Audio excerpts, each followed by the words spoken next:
This equipment is used to cut large solid wood, insulation, layer, metal pipes, etc.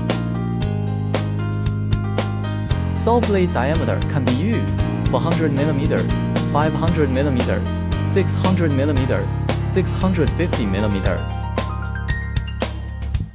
Use pneumatic presser to hold the material down during cutting, high efficiency and good stability.